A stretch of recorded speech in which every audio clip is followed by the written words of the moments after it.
आसमानों से झांकते तुमने कई सदियां गुजार दी। अब धरती को बना लो अपना धाम, घर आ जाओ राम। हमने रख दी है तुम्हारे भवन की आधारशिला, उसी अयोध्या में जहां तुमने जन्म लिया, तुमको देवत्व मिला। घर आ जाओ राम, अब तुम बेघर नहीं रहे।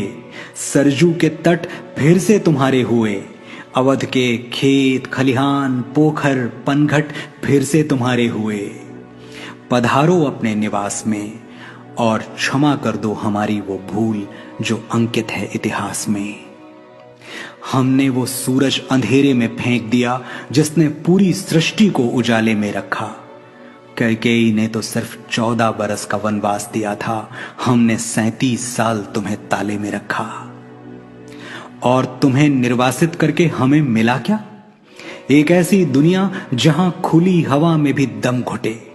मानवता अहिल्या की तरह पत्थर हो चुकी है राम, तुम आके पैरों से छू दो तो शायद जी उठे। तुम तो सूर्यवंशी हो, हमें याद है तुम्हारा शौर्य तुम्हारा साहस। न्याय के हाथ में धनुष था एक और काटने के लिए अन्याय के सर थे 10। हे महानायक मर्यादा पुरुषोत्तम इक्ष्वाकु कुलभूषण, तुम्हारे बिना फीकी है अवध की शाम, घर आ जाओ राम। हम वचन देते हैं तन मन और प्राण से कि तुम्हारा घर बनाएंगे बड़े शौक और बड़ी शान से। दीवारें इतनी मजबूत कि भेदभाव का रावण भेद न पाए, दरवाजे इतने ऊंचे कि ऊंच नीच के दानों से लांघा न जाए।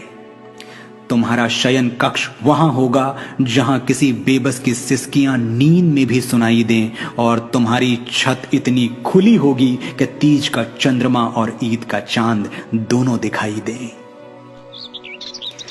तुम्हारी खिड़कियों पर बैठे परिंदे दोहराएंगे विश्व शांति की सरगम, और महल के प्रवेश द्वार पर लिखा होगा वसुधैव कुटुंबकम। एक आंगन भी होगा, वहां बैठकर गाए जाएंगे कीर्तन भजन और खड़े होकर जन गण मन। तुम्हारी प्राचीरों पर जलती मशालें मौन घोषणा करेंगी कि अब कहीं किसी कमजोर का छप्पर फूंका ना जाए। सीता की रसोई भरी होगी अनाज और अनुराग से, ताकि राम की चौखट से कोई भूखा ना जाए।